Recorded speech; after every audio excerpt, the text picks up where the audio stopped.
Hello मेरे प्यारे बच्चों, कैसे आप सभी। उम्मीद करते हैं कि आप लोग बहुत अच्छे होंगे।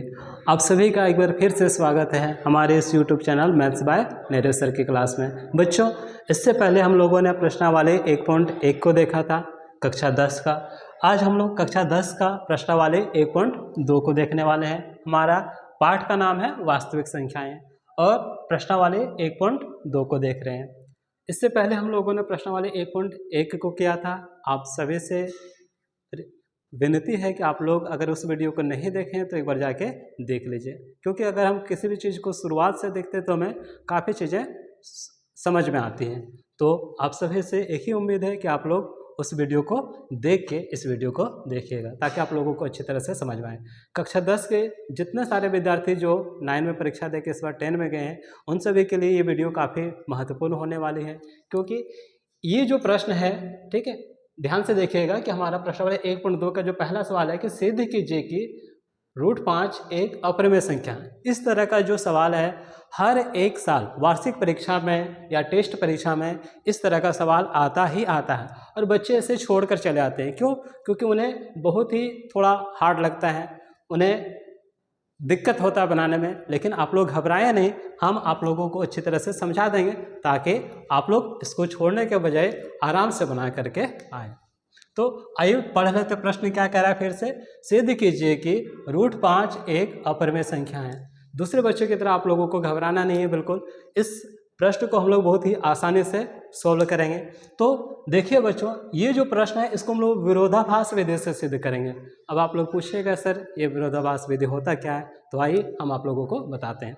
विरोधाभास विधि में क्या होता है कि यहाँ हम लोगों को जो बोला गया है, जैसे कि √5 एक अपरिमेय संख्या है, यही कहा गया है कि √5 एक अपरिमेय संख्या है। हम लोगों को बिल्कुल इसका उल्टा मान लेना है थोड़ा समय के लिए। जैसे √5 एक अपरिमेय संख्या के बजाय हम थोड़ा देर के लिए मान लेंगे कि √5 एक परिमेय संख्या है। क्या मान लेंगे? सबसे पहले कि √5 एक परिमेय संख्या है, मतलब जो बोला गया उसका जस्ट उल्टा मान लेना है। यहाँ बोला गया अपरिमेय संख्या, तो इसका उल्टा हम लोग क्या मान लेंगे? परिमेय संख्या। अब हम लोग अंत में इसको बनाते जाएंगे बनाते जाएंगे बनाते जाएंगे। जैसे ही हम लोग निष्कर्ष पर पहुंचेंगे तो हम लोग क्या देखेंगे कि हम लोग जो माने थे कि ये एक परिमेय संख्या है, वो गलत निकल के आ जाएगा। अब गलत निकल के आ जाएगा तो इसका मतलब क्या है कि वो एक अपरिमेय संख्या है। आइए जब हम लोग इसे बनाएंगे फिर समझ में आएगा। तो थोड़ा समय के लिए जैसे कि हम बोले कि इसका उल्टा मान लेना, वही लिखेंगे कि यहाँ क्या बोले कि √5 एक अपरिमेय संख्या है, तो इसका उल्टा हम लोगों को मान लेना है थोड़ा समय के लिए। आइए पहले हम लोग हल लिख लेंगे। हल क्या मानेंगे? माना कि √5 एक परिमेय संख्या है।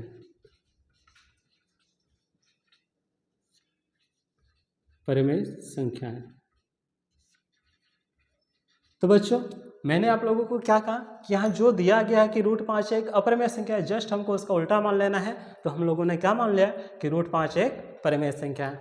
अब हम लोग क्या पढ़ा था कि जो परिमेय संख्या होता है उसे हम लोग P/Q के रूप में लिख सकते हैं। तो यहाँ भी हम लोग वही लिखेंगे, अर्थात ये जो √5 है इसे हम लोग P/Q बोले या तो A/B बोले, ठीक है। A/B के भी रूप में लिख सकते हैं, अर्थात बटे के रूप में लिख सकते हैं, जहां हमारा A और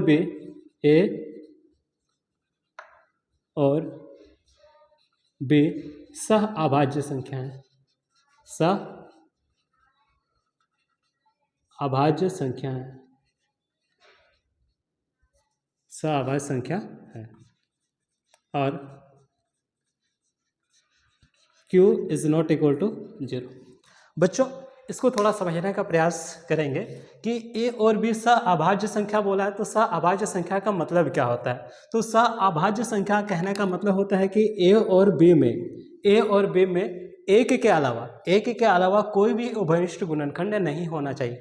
मतलब अगर हम सिंपल में बोलें तो एक के अलावा किसी दूसरे पहाड़े में नहीं आना चाहिए। जैसे कि हम बोले 2/3 को ले लेते हैं, तो 2/3 में एक के अलावा कोई भी उभयनिष्ठ गुणनखंड नहीं है, अर्थात इसमें एक के पहाड़ा छोड़कर, एक को छोड़कर अन्य किसी भी पहाड़े में 2/3 नहीं आता है। तो 2 और 3 क्या हो जाएगा? सअभाज्य संख्या। अगर हम 4 और 5 को ले लेते हैं तो 4 और 5 में हमारा क्या सअभाज्य संख्या है। कैसे? क्योंकि एक के अलावा बाकी किसी भी पहाड़े में नहीं आता है, एक के अलावा इसका कोई भी और उभयनिष्ठ गुणनखंड नहीं है। तो जिसका एक के अलावा कोई दूसरा उभयनिष्ठ गुणनखंड नहीं होता है उसे हम लोग क्या कहते हैं? सअभाज्य संख्या। और एक उदाहरण अगर हम आप लोगों को बताएं, जैसे कि 4 और 6 की बात करते हैं, तो 4 और 6 में हम क्या देख रहे हैं कि इसमें एक को छोड़कर 2 के भी पहाड़े में 4 आ रहा है, 2 के पहाड़े में 6 भी आ रहा है। इसका मतलब एक के अलावा इसका एक उभयनिष्ठ गुणनखंड 2 भी है। क्या है? 2 है। तो ये सअभाज्य संख्या होगी क्या? नहीं, ये सअभाज्य संख्या नहीं होगी। क्यों? क्योंकि इसमें एक के अलावा 2 भी उभयनिष्ठ गुणनखंड है, जबकि हम लोग क्या देख रहे हैं कि सअभाज्य संख्या में एक के अलावा कोई भी उभयनिष्ठ गुणनखंड नहीं होता है। तो इसको याद रखना थोड़ा, क्योंकि हमको अंत में इसका काम आने वाला है कि इसमें एक के अलावा सअभाज्य संख्या कैसे बोलेंगे? जिसमें एक के अलावा कोई भी उभयनिष्ठ गुणनखंड नहीं होता है। ठीक है, इसे हम मिटा लेते हैं। उम्मीद करते हैं समझ में आया होगा सअभाज्य संख्या। अब हम लोग क्या देख रहे हैं कि इसको हमको हटाना पड़ेगा। ये जो रूट है इसको हटाना, और रूट को हटाने के लिए हम लोग क्या करेंगे? दोनों तरफ वर्ग करेंगे। क्या करेंगे? दोनों तरफ वर्ग करने पर, वर्ग करने पर वर्ग कैसे करेंगे? ये जो रूट 5 है इधर भी हम लोग वर्ग करेंगे, स्क्वायर करेंगे, और इधर हमारा था a/b, इधर भी हम लोग क्या करेंगे? स्क्वायर करेंगे। तो आप लोग पहले पढ़े होंगे कक्षा 9 में कि जब हम लोग किसी रूट वाले संख्या का स्क्वायर करते हैं तो ये रूट और ये स्क्वायर दोनों कट जाता है। क्या होता है? ये रूट और ये स्क्वायर दोनों कट जाता है, तो हमारा यहाँ सिर्फ क्या बचेगा? 5 बचेगा। और इधर क्या हो जाएगा? a का स्क्वायर a स्क्वायर बट्टे में b का स्क्वायर b स्क्वायर, क्योंकि ये पूरे पर स्क्वायर है तो एक बार a का स्क्वायर a स्क्वायर हो जाएगा और b का स्क्वायर b स्क्वायर। अब ये जो 5 इधर गुना इधर भागा में है, इसको हम इधर लेंगे, ये b स्क्वायर इधर भागा में है, इसको हम इधर लेंगे तो ये 5 के साथ गुना में आ जाएगा। तो 5 गुना में b स्क्वायर, तो हो जाएगा 5 b स्क्वायर, बराबर में इधर हमारा क्या बचेगा? a स्क्वायर बचेगा। या इसे हम थोड़ा और लिख सकते हैं। कैसे लिख सकते हैं कि ये 5 अब इधर आ गया गुना में, इसको हम उधर ले जाएंगे, भागा में चल जाएगा, इधर बचेगा हमारा b स्क्वायर बराबर इधर a स्क्वायर बट्टे में 5। अब हमें यहाँ 2 कथन लिखना, 2 स्टेटमेंट लिखना। अब क्या लिखेंगे? ध्यान से देखो, यहाँ क्या बोल रहा है कि a स्क्वायर, ये 5 जो है ये a स्क्वायर को विभाजित कर रहा है, भाग कर रहा है, बटे में है मतलब भाग कर रहा है। तो चूंकि लिखेंगे हम लोग यहाँ, चूंकि 5 a स्क्वायर को विभाजित करता है, क्या लिखेंगे कि 5 किसको? a स्क्वायर को विभाजित करता है, 5 a स्क्वायर को विभाजित करता है, विभाजित करता है, विभाजित करता है। 5 क्या कर रहा है? इस a स्क्वायर को विभाजित कर रहा है, क्योंकि भाग में है तो ये विभाजित करेगा, इसलिए ये जो 5 है इस a को भी विभाजित करेगा, इसलिए 5 a को भी विभाजित करेगा, विभाजित करेगा। अब कैसे? बटे में है तो 5 क्या कर रहा है? इस a स्क्वायर को विभाजित कर रहा है। अगर a के जगह पे कोई ऐसा संख्या जो 5 से कटेगा, इसका मतलब अगर हम 5 ले लेते हैं तो 5 का स्क्वायर कितना होता है? 25 होता है। तो ये 25 5 से कट जाएगा, 5 से 25 कट जाएगा, तो ये 5 से ये 5 को भी काट देगा। मतलब ये 5 इस a स्क्वायर मतलब 25 को विभाजित कर रहा है, तो ये 5 इस 5 को भी विभाजित करेगा। वही हम यहाँ लिखे हैं कि 5 क्या कर रहा है? a स्क्वायर को विभाजित करता है। a की जगह पे कोई ऐसा संख्या मानेंगे जो 5 से विभाजित होने वाला है, तो हम थोड़ा देर के लिए 5 माने, आप लोग 10 भी मान सकते हैं, 15-20 भी मान सकते हैं। तो ये 5 माने तो 5 का स्क्वायर 25, तो 5 इस 25 को भी विभाजित करेगा, इसका मतलब 5 इस 5 को भी विभाजित करेगा। ठीक है, वही लिखे यहाँ कि 5 क्या कर रहा है? इस a स्क्वायर को विभाजित करता है, इसका मतलब है बाबू कि 5 a को भी विभाजित करेगा, 5 इस a को भी विभाजित करेगा। अब हम थोड़ा सा इधर मान लेते हैं, मान थोड़ा सा लिख लेते हैं। अब माना क्या मानेंगे? a बराबर 5 से, क्या मान लेंगे, a बराबर 5c मानेंगे। क्यों मानेंगे 5? क्योंकि यहाँ ऐसी संख्या मानेंगे ताकि ये 5 से कटने वाला है। तो क्या हो जाएगा हमारा, यहाँ हमारा क्या था कि बी स्क्वायर बराबर ए स्क्वायर बटे 5, बी स्क्वायर बराबर ए स्क्वायर बटे में 5। तो यहाँ से बी स्क्वायर का बी स्क्वायर रहेगा बराबर ए का स्क्वायर, ए के जगह पे हम लोग क्या माना है 5 से, तो ए के जगह पे हम लोग 5 से लिखेंगे, स्क्वायर का स्क्वायर बटे में हमारा कितना है 5। तो ये हो जाएगा बी स्क्वायर बराबर 5 का स्क्वायर 25 और सी का स्क्वायर सी स्क्वायर बटे में 5। तो ये 5 इस 25 को काट देगा 5 बार में, तो हो जाएगा बी स्क्वायर बराबर 5 से स्क्वायर। अब यहाँ से हम सी स्क्वायर निकालेंगे तो ये 5 गुना में तो इधर आके भागा में आ जाएगा। क्या हो जाएगा, बी स्क्वायर 5 गुना में तो इधर आके भागा में, इधर बचेगा हमारा सी स्क्वायर। या थोड़ा समय के लिए हम इधर लिख लेते हैं, या ये जो सी स्क्वायर को इधर कर लेते हैं और ये बी स्क्वायर बटे 5 को इधर कर लेते हैं, बी स्क्वायर बटे 5। तो यहाँ थोड़ा सा समझेंगे कि बी स्क्वायर बराबर ए स्क्वायर बटे 5 हमारा यहाँ था। अब हम लोग ए का मान कितना माने थे 5 से, तो ए के जगह पे हम लोग लिखेंगे 5 से, इसका स्क्वायर करेंगे 5 का स्क्वायर 25 और सी का स्क्वायर सी स्क्वायर। अब यहाँ नीचे 5 था तो 5 से 25 कितना बार में कटेगा 5 बार, तो 5 से सी स्क्वायर बचेगा, 5 सी स्क्वायर बच जाएगा। अब हम ये 5 गुना में था तो इधर आके भागा में कर लेंगे, जैसे यहाँ था इधर गुना में था इधर आके भागा में, उसी तरह इधर गुना में तो इधर आके भागा में, तो इधर बचेगा सी स्क्वायर, तो सी स्क्वायर बराबर कितना हो जाएगा बी स्क्वायर बटे में 5।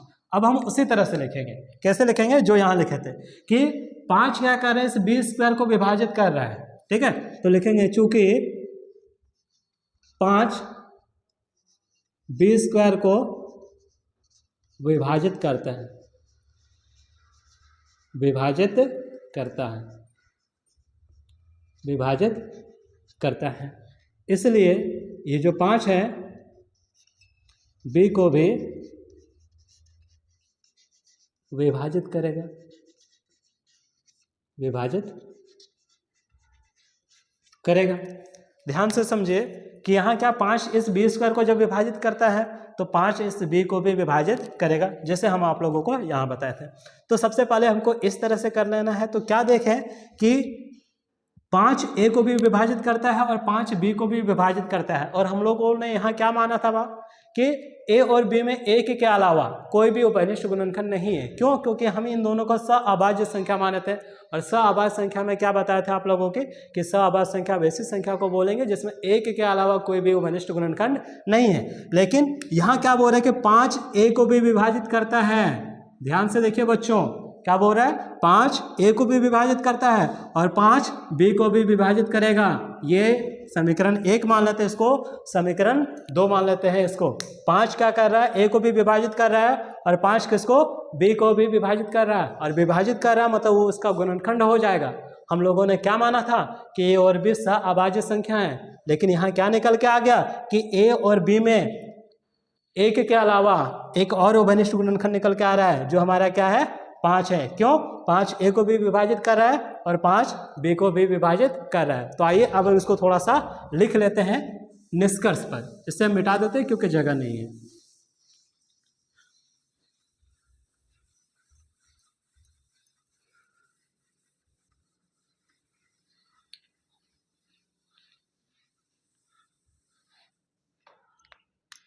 क्या लिखेंगे कि इस प्रकार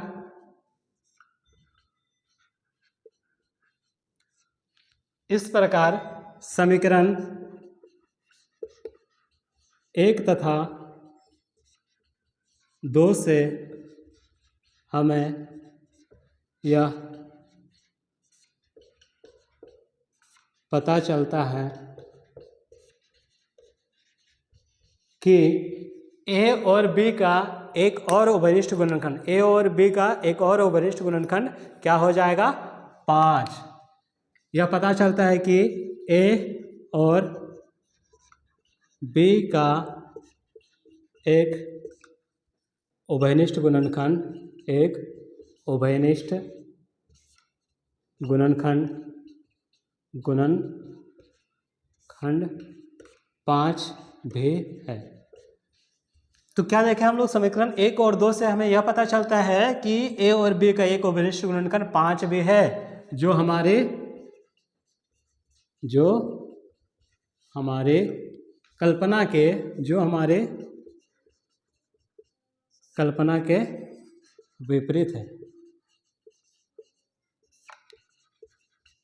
तो यहाँ थोड़ा सा समझने का प्रयास करेंगे, ठीक है, कि क्या बोल रहा है कि समीकरण 1 और 2 से हम लोग समीकरण 1 कर रहा 5 ए को भी विभाजित कर रहा, समीकरण 2 क्या कर रहा 5 बी को भी विभाजित कर रहा है। इसका मतलब ए और बी का एक और अवनिष्ठ गुणनखंड क्या हो जाएगा 5 भी हो जाएगा।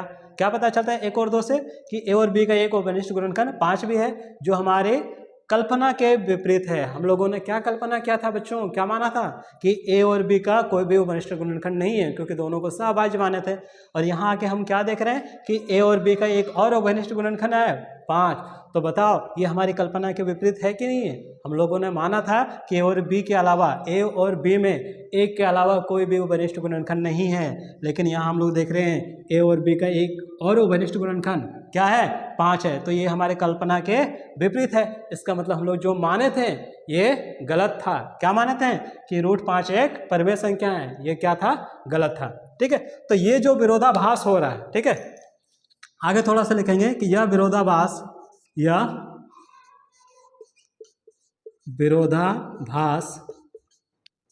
हमारे त्रुटिपूर्ण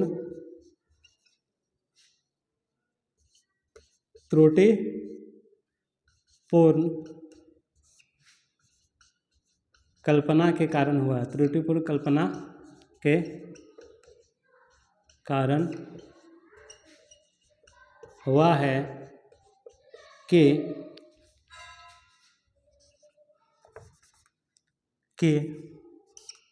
√5 एक परिमेय संख्या है,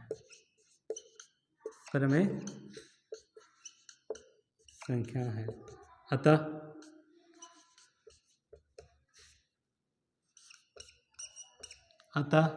√5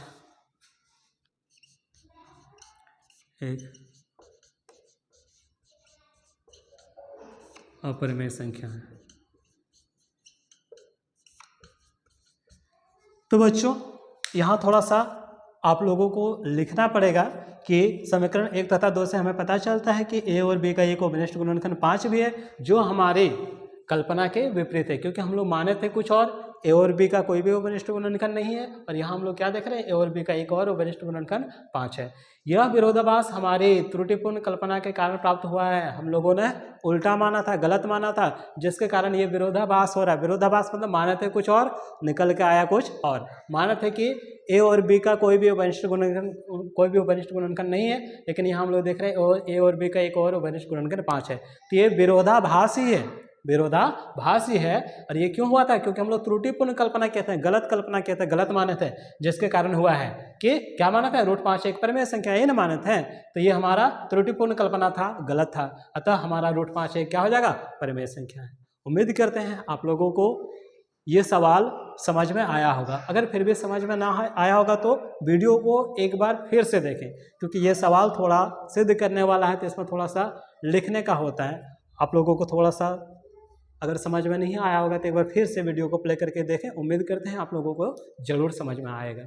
अगर फिर भी समझ में नहीं आए तो कमेंट बॉक्स में हमें बता सकते हैं, हम कहाँ समझ में नहीं आया हम फिर से आप लोगों को बताएंगे। धन्यवाद।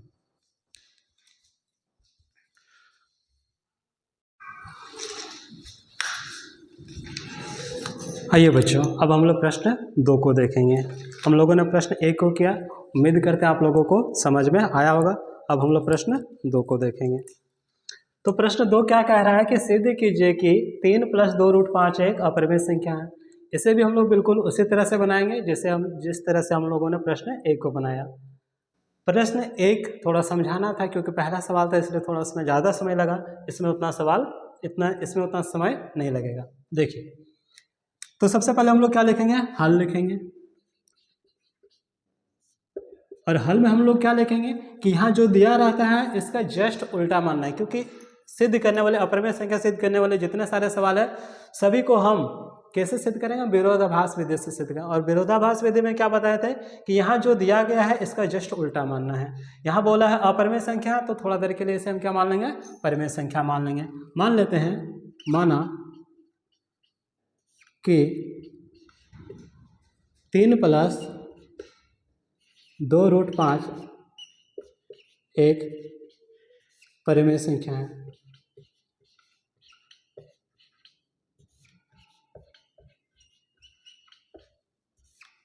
एक परिमेय संख्या है, और जब परिमेय संख्या है तो इसे हम P/Q के रूप में अर्थात A/B के रूप में भी हम लोग लिख सकते हैं। अर्थात 3 + 2√5 बराबर क्या हो जाएगा?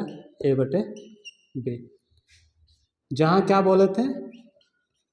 जहाँ A और B सह-अभाज्य संख्या है, सह-अभाज्य संख्या है, और B नीचे कभी भी 0 नहीं होता है, तो B is not equal to 0। अब हमें क्या करना है? प्रश्न 1 की तरह हमें इसका स्क्वायर नहीं करना है, इसमें थोड़ा सा बदलाव करना है। क्या बदलाव करेंगे कि बराबर के इधर सिर्फ ये √5 को रखेंगे, बाकी जितनी सारी संख्याएं हैं सबको हम बराबर के उधर ले जाएंगे। तो आइए देखते हैं। तो सबसे पहले हम 3 को उधर ले जाएंगे क्योंकि ये पीछे है। तो सबसे पहले अगर 3 को उधर ले जाएंगे तो इधर हमारा बचेगा कितना? 2√5।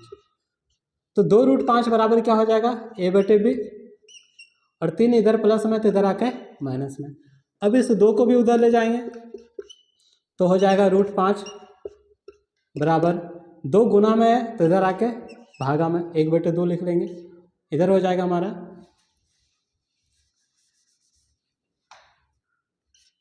A/B माइनस में 3। अब यहाँ थोड़ा समझने का है बच्चों। कैसे समझना है कि A/B जब ये संख्या बट्टे में है तो पूर्णांक भी होता है। पूर्णांक होता है मतलब ये पूरी परिमेय संख्या हो जाएगा। क्यों? क्योंकि हम इसे माने थे A/B, कोई भी संख्या अगर बट्टे के रूप में हो तो परिमेय संख्या है। और परिमेय संख्या के साथ किसी को भी हम घटाते हैं या किसी को गुना करते हैं तो पूरी संख्या हमारा परिमेय होता है। ये पूरा परिमेय संख्या हो जाएगा। ठीक है, तो वही अब हमें लिखना होगा। क्या लिखेंगे?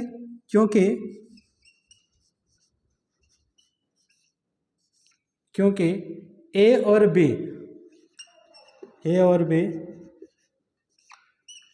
पूर्णांक है। क्या है बच्चों? पूर्णांक है। पूर्णांक है इसलिए हम बोल सकते हैं कि ये पूरी संख्या 1/2 A/B माइनस 3 एक परिमेय संख्या है। एक परिमेय संख्या है।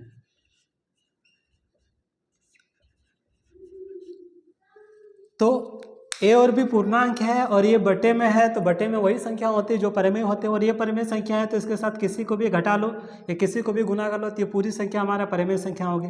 और जब ये परिमेय संख्या है तो इसके बराबर में भी एक परिमेय संख्या होनी चाहिए। ये पूरे परिमेय संख्या है, इसका मतलब √5 भी एक परिमेय संख्या होगी। इसलिए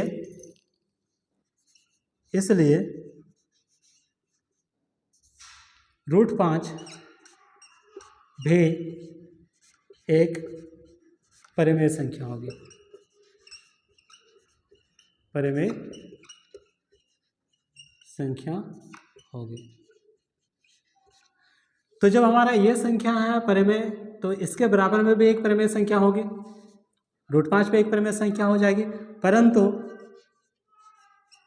हम जानते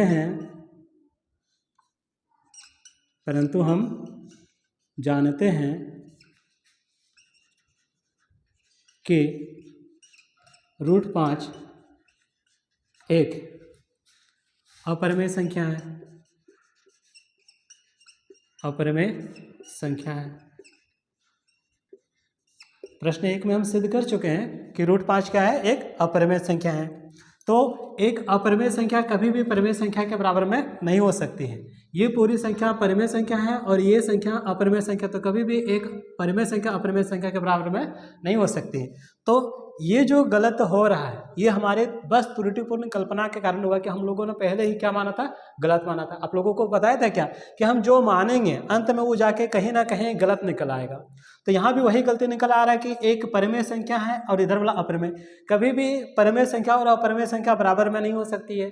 परिमेय संख्या के बराबर में परिमेय संख्या हो सकती है और अपरिमेय संख्या के बराबर में अपरिमेय संख्या हो सकती है। लेकिन यहाँ क्या देख रहे हैं कि इधर वाली संख्या बराबर की इधर वाली संख्या परिमेय है, जबकि √5 एक क्या है, अपरिमेय है। और ऐसा कभी भी नहीं हो सकता कि एक परिमेय संख्या एक अपरिमेय संख्या के बराबर हो। तो ये विरोधाभास क्यों हो रहा है? क्योंकि हम लोग गलत माने थे, हमारी कल्पना ही गलत थी। ठीक है, तो वही लिखेंगे, यह विरोधाभास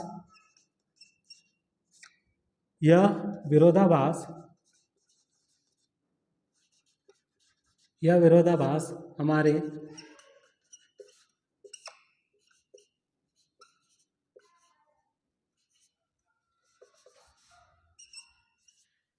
त्रुटिपूर्ण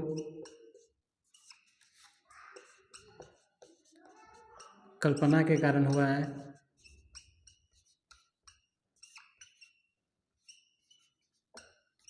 है कि 3 + 2√5 एक परिमेय संख्या है।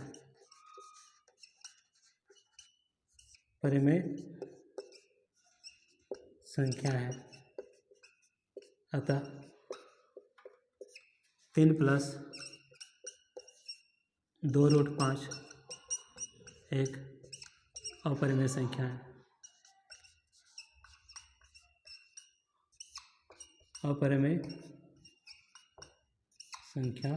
है। आइए बच्चों थोड़ा सा समझ लेते हैं क्या कह रहा है कि ए और बी पूर्णांक है, इसका मतलब परिमेय संख्या हो जाएगा। बट्टे में है परिमेय संख्या हो जाएगा, परिमेय संख्या हो जाएगा तो ये पूरी संख्या परिमेय संख्या है। और परिमेय संख्या है तो इसका मतलब बराबर में है तो ये भी एक परिमेय संख्या होना चाहिए। √5 भी एक परिमेय संख्या होगी, परंतु हम क्या जानते हैं कि √5 एक अपरिमेय संख्या।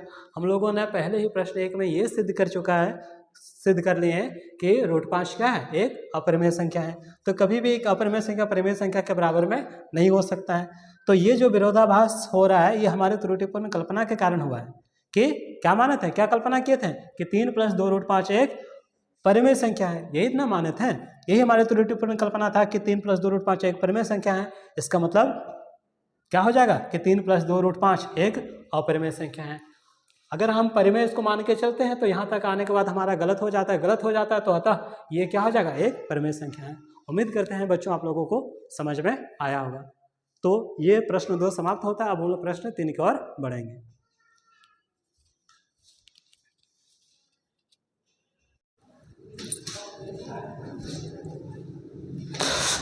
आइए बच्चों हम लोगों ने प्रश्न 2 को देखा, अब हम लोग प्रश्न 3 को देखेंगे। ठीक है, तो जिस तरह से हम लोगों ने प्रश्न 1 और 2 को बनाया बिल्कुल उसी तरह से हम लोग प्रश्न 3 को भी बनाएंगे। प्रश्न 3 में 3 सवाल दिए गए हैं। पहला 1/√2, दूसरा है 7√5 और तीसरा है 6 + √2। इन सभी संख्याओं को हमें अपरिमेय संख्या है ये सिद्ध करना है। तो जिस तरह से हम लोगों ने प्रश्न 1 और 2 को सिद्ध किया उसी तरह से हम लोग इसे भी सिद्ध करेंगे विरोधाभास विधि से। आइए पहले को सिद्ध करते हैं 1/√2। क्या बोले थे बच्चों कि जो संख्या दिया गया है उसको हमको उल्टा मानना, अपरिमेय सिद्ध करना है। तो इसे सबसे पहले हम लोग क्या मानेंगे, परिमेय संख्या मानेंगे। माना कि 1/√2 एक परिमेय संख्या है।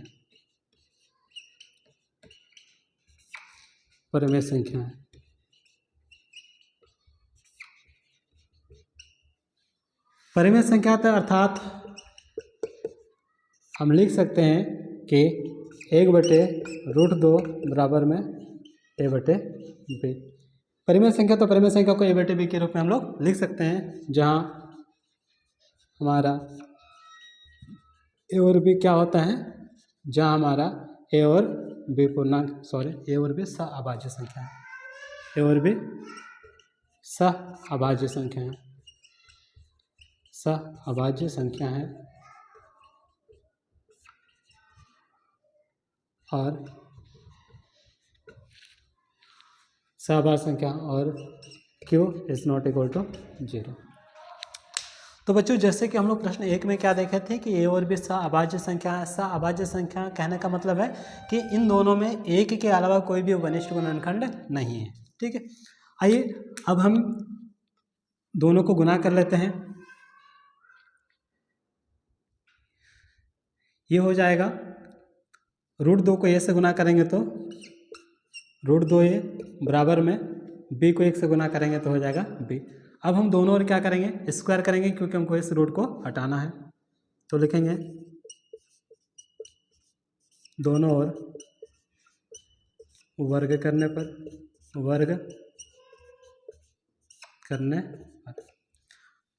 ये है √2a, इसका स्क्वायर करेंगे, इधर हमारा है b, इसका भी हम स्क्वायर करेंगे। तो √2 का स्क्वायर हो जाएगा 2 और a का स्क्वायर ये हो जाएगा और b का स्क्वायर हो जाएगा b स्क्वायर। तो हम a स्क्वायर बराबर हमारा क्या हो जाएगा b स्क्वायर बटे में 2। ये गुना में है, उधर जाके क्या हो जाएगा भागा में। अब हम यहाँ क्या लिखेंगे कि 2 b स्क्वायर को विभाजित करता है, इसका मतलब 2 इस b को भी विभाजित करेगा, जैसे कि हम लोगों ने पहले प्रश्न में किया था उसी तरह करेंगे। क्या लिखेंगे कि 2 चूंकि 2 b स्क्वायर को विभाजित करता है, b स्क्वायर को विभाजित करता है, इसका मतलब क्या है कि ये जो 2 है ये b को भी विभाजित करेगा, b को भी विभाजित करेगा। यहाँ तक आने के बाद हम क्या करते थे कि हमारे ये जो संख्या है इसको अब हम मानेंगे। मान लेते हैं अब b बराबर, यहाँ 2 है तो 2c मान लेंगे। क्या मान लेंगे 2c मान लेंगे। 2c मानने के बाद क्या करेंगे, यहाँ हमारा जो a स्क्वायर है, a स्क्वायर बराबर में b को हम क्या माने 2c, तो a के जगह b के जगह पे हम क्या लिखेंगे 2c और इसका स्क्वायर है तो क्या करेंगे स्क्वायर और बटे में 2 लिखेंगे। तो a का हो जाएगा a स्क्वायर बराबर में 2 का स्क्वायर हो जाएगा 4, c का स्क्वायर हो जाएगा c स्क्वायर बटे में हो जाएगा 2। तो 2 से 4 कट जाएगा के बार में 2 बार में। अब बच्चों थोड़ा जगह कम है तो हम इधर मिटा देते हैं।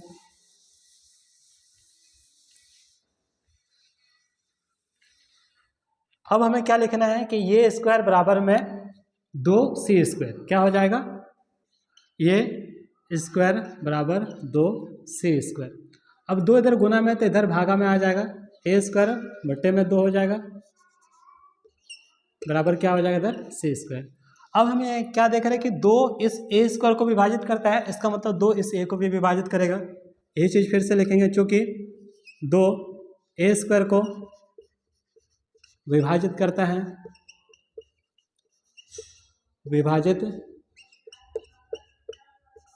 है इसलिए 2 a को भी विभाजित करेगा, a को भी विभाजित करेगा। ये हमारा समीकरण 2 हो जाएगा और ये हमारा समीकरण 1 हो जाएगा। अब हम समीकरण 1 तथा 2 से क्या देखते हैं कि 2 क्या कर रहा है b को भी विभाजित कर रहा है और 2 a को भी विभाजित कर रहा है। और हम लोगों ने क्या देखा, जब इसे a बटे b के रूप में माने तो a और b को सह-अभाज्य संख्या मानते हैं। सह-अभाज्य संख्या में क्या होता है कि एक के अलावा कोई भी वनिष्ठ गुणनखंड नहीं होता है। लेकिन जब a को और b को दोनों जब 2 से विभाजित हमारा हो रहा है, इसका मतलब एक के अलावा एक और वनिष्ठ गुणनखंड हमारा यहाँ क्या हो जाएगा 2 हो जाएगा। और ये हमारी कल्पना के क्या है विपरीत है। ठीक है, तो इसे हम लिखना पड़ेगा हमें।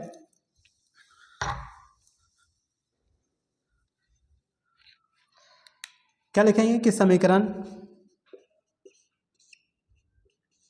1 तथा 2 से हम पाते हैं कि a और b का एक गुणनखंड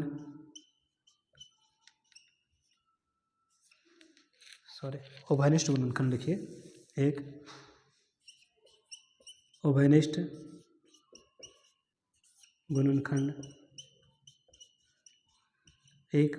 गुणनखंड क्या है, 2 भी है, 2 है। जो हमारे कल्पना के विपरीत है।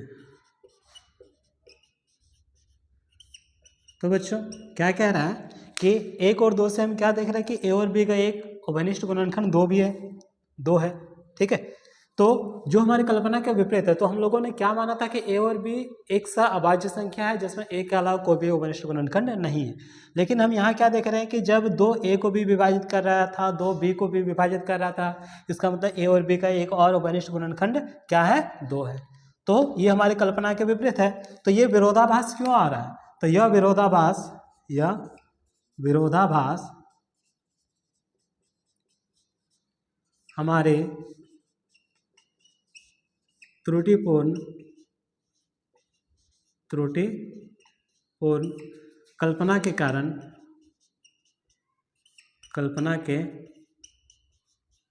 कारण हुआ है कि 1/√2 एक परिमेय संख्या है। ये ना हम मानते हैं कि 1/2 एक परिमेय संख्या है और इसी के कारण हमारा ये विरोधाभास हो रहा है, ठीक है। अतः हम क्या बोलेंगे, अतः हमारा 1/2 एक कैसी संख्या हो जाएगा, अपरिमेय संख्या। क्योंकि जब हम इसे परिमेय संख्या माने थे तो ये हमारा विरोधाभास हो रहा था, हमारा कल्पना गलत हो रहा था। क्योंकि 1/2 को जब हम परिमेय संख्या मान रहे थे तो ए और बी का कोई भी उभयनिष्ठ गुणनखंड नहीं था। लेकिन हम आगे क्या देखें, ए और बी का एक और उभयनिष्ठ गुणनखंड 2 निकल के आता है। इसका मतलब ए और बी हमारा क्या था, 1/2 हमारा परिमेय संख्या नहीं था। तो क्या हो जाएगा, 1/2 एक अपरिमेय संख्या है। उम्मीद करते हैं आप लोगों को समझ में आया होगा। तो अब हम आगे बढ़ेंगे 2 नंबर।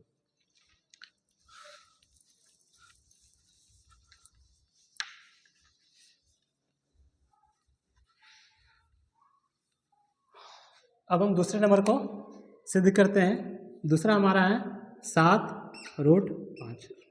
तो इसे भी हम मान लेंगे। माना कि 7√5 एक परिमेय संख्या है, परिमेय संख्या है। अर्थात इसे हम क्या लिख सकते हैं, अर्थात हम इसे 7√5 को a/b के रूप में लिख सकते हैं, जहाँ ए और बी पूर्णांक लिखिए कि ए और बी पूर्णांक है या ए और बी सअभाज्य संख्या है, जो भी लिख सकते हैं।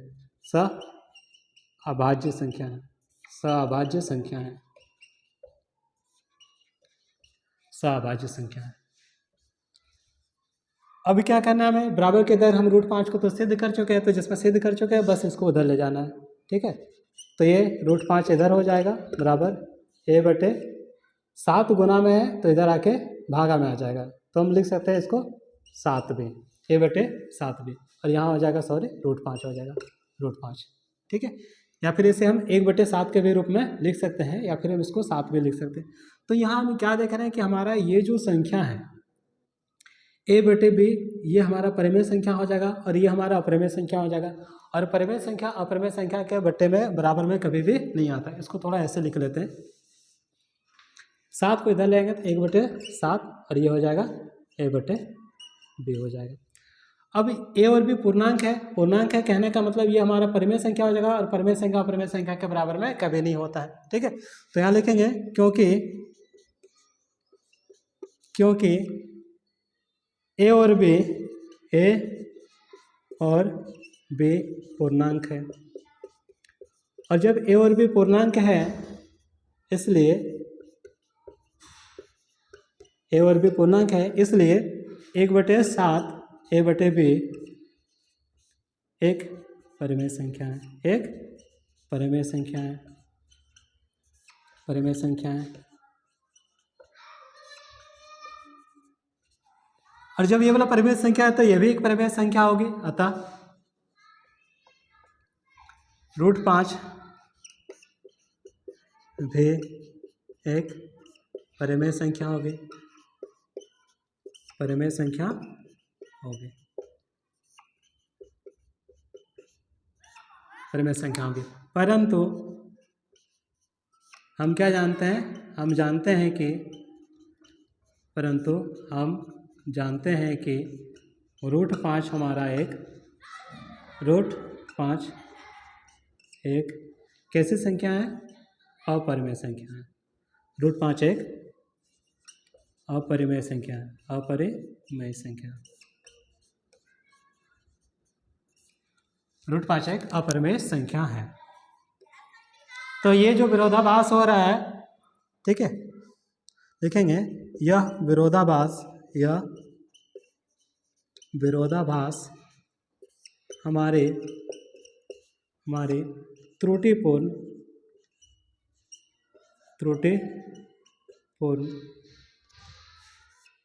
कल्पना के कारण हुआ है, कल्पना के कारण हुआ है कि क्या हमारी त्रुटिपूर्ण कल्पना थी कि क्या माने थे कि 7√5 एक परिमेय संख्या है, एक परिमेय संख्या है। अतः हमारा 7√5 एक अपरिमेय संख्या हो जाएगा, अपरिमेय संख्या। हम पहले बना लिए थे, ठीक है, उधर, इसलिए इस सवाल में हमको ज़्यादा समझने का था नहीं, बस √5 को इधर रख देना, बाकी इसको उधर ले जाना है। ये जब परिमेय है, ठीक है, तो ये पूरे परिमेय हो जाएगा, और ये जब पूरे परिमेय है तो परिमेय संख्या के बराबर में भी परिमेय संख्या होना चाहिए था। √5 भी क्या होना चाहिए था, परिमेय संख्या। तो अतः √5 में एक परिमेय संख्या होगी, परंतु हम क्या जानते हैं कि √5 एक अपरिमेय संख्या है। इसे हम लोग सिद्ध भी कर चुके हैं कि √5 क्या है, एक अपरिमेय संख्या, और एक अपरिमेय संख्या कभी भी परिमेय संख्या के बराबर में नहीं हो सकती। तो ये जो विरोधाभास हो रही है हमारी त्रुटिपूर्ण कल्पना के कारण हुआ, और हमारी त्रुटिपूर्ण कल्पना क्या था कि 7√5 एक अपरिमेय संख्या है। क्या था कि 7√5 एक परिमेय संख्या है, ये ना माने थे। अतः ये हमारे गलत निकल रहा है, इसलिए 7√5 क्या हो जाएगा, एक परिमेय संख्या हो जाएगा। आइए अब हम अपना अंतिम सवाल को देखते हैं, और हमारा आखिरी सवाल है 6 + √2। इसे भी हम मिटा लेते हैं।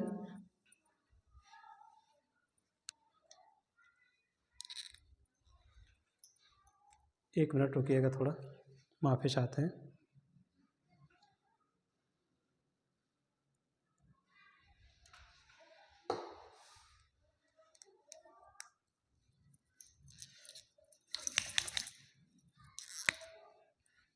आइए अब हम 3 नंबर को देखते हैं।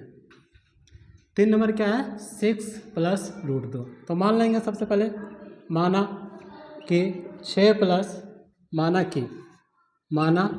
कि 6 + √2 एक परिमेय संख्या है, परिमेय संख्या है, परिमेय संख्या है। तो परिमेय संख्या अर्थात इसे हम क्या लिख सकते हैं, अर्थात हम लिख सकते हैं कि 6 + √2 बराबर a/b, जैसा कि हम लिखते आ रहे हैं।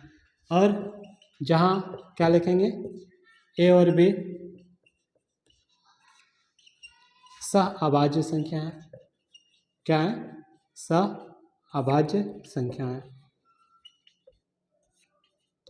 और q is not equal to 0। जब a और b सह-अभाज्य संख्या है तो हम क्या करेंगे, बराबर के तरफ √2 को रखेंगे, 6 को उधर ले जाएंगे, तो √2 बराबर हो जाएगा a/b +6 उधर जाके -6।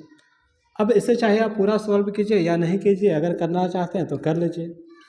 √2 बराबर हो जाएगा, इसके नीचे कुछ नहीं तो 1, b और a का एलसीएम हो जाएगा b। a को 1 से गुना करेंगे तो a, -6 को b से गुना करेंगे तो 6b। अब हमारा a और b हमारा क्या है, पूर्णांक है, पूर्णांक है तो ये बटे में है, बटे में तो ये पूरी संख्या हमारा कैसी हो जाएगा, परिमेय संख्या हो जाएगा। क्या हो जाएगा, परिमेय संख्या। वही लिखेंगे, क्योंकि a और b पूर्णांक है, पूर्णांक है, इसलिए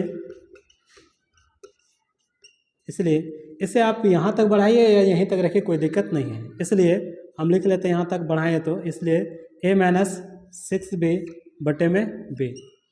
एक क्या है, परिमेय संख्या, एक परिमेय संख्या है, एक परिमेय संख्या है। और जब ये वाला परिमेय संख्या है तो इसके बराबर में √2 भी क्या हो जाएगा, परिमेय संख्या हो जाएगा। अतः √2 भी एक परिमेय संख्या होगी, परिमेय संख्या होगी। लेकिन हम क्या सिद्ध कर चुके हैं बच्चों कि √2 हमारा एक अपरिमेय संख्या है, परंतु हम जानते हैं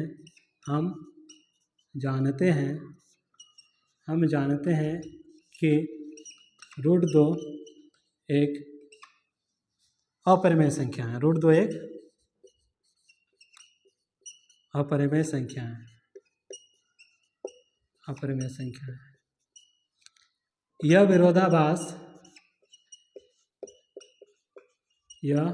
विरोधाभास हमारे त्रुटिपूर्ण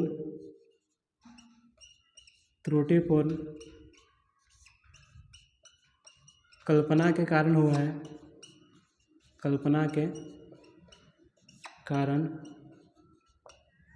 हुआ है कि 6 +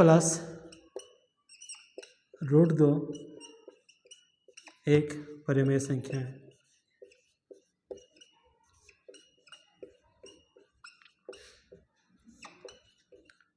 परिमेय संख्या, अतः 6 + √2 एक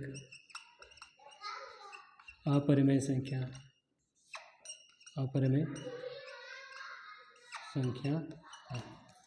बच्चों इसे भी है हम लोगों ने उसी तरह से बनाया है कि जब ये हमारा परिमेय है तो ये भी परिमेय होना चाहिए, लेकिन कभी भी एक परिमेय संख्या अपरिमेय संख्या के बराबर में नहीं हो सकता है। और यह ऐसा हो क्यों रहा है, क्योंकि हम लोगों का जो कल्पना था, जो माने थे हम लोग, यही गलत था। क्या माने थे कि 6 + √2 एक परिमेय संख्या है। अगर इसे हम परिमेय संख्या नहीं मानते तो यहाँ जो विरोधाभास हो रहा है, एक तरफ परिमेय संख्या एक तरफ अपरिमेय संख्या, ऐसा नहीं होता। ए और बी जब हमारे पास पूर्णांक है तो ये पूरी संख्या बटे में है तो एक परिमेय संख्या हो जाएगा, और जब ये परिमेय है तो √2 भी एक परिमेय संख्या हो जाना चाहिए। तो एक परिमेय संख्या कभी भी अपरिमेय संख्या के बराबर में नहीं हो सकता, और जब नहीं हो सकता है तो यहाँ क्या बोल रहे हैं कि परिमेय संख्या तो भी परिमेय संख्या होना चाहिए, लेकिन हम क्या जानते हैं कि √2 एक अपरिमेय संख्या है। हम इसे सिद्ध भी कर चुके हैं, √2 हमारा क्या है, अपरिमेय संख्या है। तो ये जो विरोधाभास हो रहा है कि एक तरफ परिमेय संख्या दूसरी तरफ अपरिमेय संख्या, क्यों हो रहा है, क्योंकि हमारे त्रुटिपूर्ण कल्पना के कारण हम लोग माने ही गलत थे। ठीक है, क्या माने थे कि 6 + √2 एक परिमेय संख्या है, बस इसी त्रुटिपूर्ण कल्पना के कारण हमारा ये विरोधाभास हो रहा है। तो अंत में हम क्या देख रहे हैं कि 6 + √2 एक अपरिमेय संख्या है। अगर हम इसे परिमेय मानते हैं तो यहाँ विरोधाभास हो रहा है, इसलिए हम इसे क्या मान लेंगे, अपरिमेय संख्या। बच्चों उम्मीद करते हैं कि आज हमारा प्रश्नावली 1.2 समाप्त हो रहा है, और ये जो प्रश्नावली 1.2 है इसे आप लोगों को अच्छी तरह से समझ में आया होगा। अगर आप बोर्ड एग्जाम की तैयारी कर रहे हैं 2025 में, तो आप हमारे YouTube चैनल के माध्यम से कर सकते हैं, बिल्कुल फ्री में। हम यहाँ आप लोगों को शुरू से लेकर अंत तक पूरा मैथ साइंस खत्म करेंगे। जिन बच्चों को ट्यूशन पढ़ने में दिक्कत होता है या फिर पैसा के प्रॉब्लम के कारण, आर्थिक समस्या के कारण नहीं पढ़ा पाते हैं, वो हमारे चैनल से पूरी तरह से पढ़ सकते हैं। धन्यवाद, मिलते हैं अगले वीडियो में।